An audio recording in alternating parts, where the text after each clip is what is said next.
ó ṣẹlẹ̀ wọ́n mú tọkọ-tìyàwó tó ń ṣẹgbẹ́ òkùnkùn. àǹkó bí aṣọ oníṣúgà ní tọkọ-tìyàwó kan Bello Owólabí àti ìyàwó ẹ̀ Jùmọ̀kẹ́ Owólabí fi ọ̀rọ̀ ẹgbẹ́ òkùnkùn ṣe.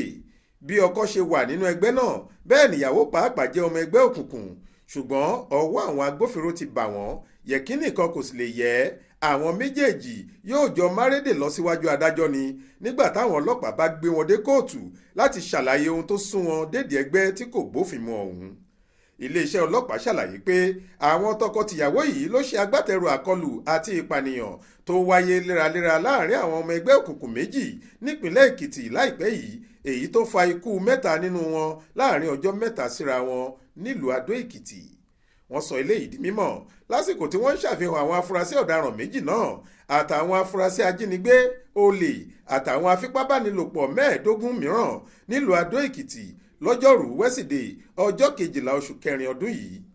alukoro ọlọ́pàá ìpínlẹ̀ Èkìtì ọ̀gbẹ́ni Sunday Abutu ṣàlàyé pé ọkọ ìyàwó yìí Bello Owólabí jẹ́ gbajúmọ̀ pàtàkì láàrin àwọn ọmọ ẹgbẹ́ òkùnkùn, ó sì jẹ́ olóyè láàrin wọn.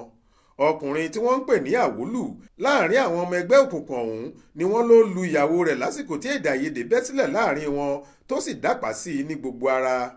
èyí ni Aláròyé gbọ́ pé ó bí ẹ̀gbọ́n ọmọbìnrin yìí tóun náà jẹ́ ọmọ ẹgbẹ́ òkùnkùn nínú ẹgbẹ́ mìíràn nínú ló bá kó àwọn ọmọ ẹgbẹ́ tiẹ̀ náà jọ ló bá lọ ká ọkọ àbúrò rẹ̀ yìí mọ́lé, èyí tó padà dá wàhálà ńlá sílẹ̀ láàrin àwọn ọmọ ẹgbẹ́ òkùnkùn méjèèjì.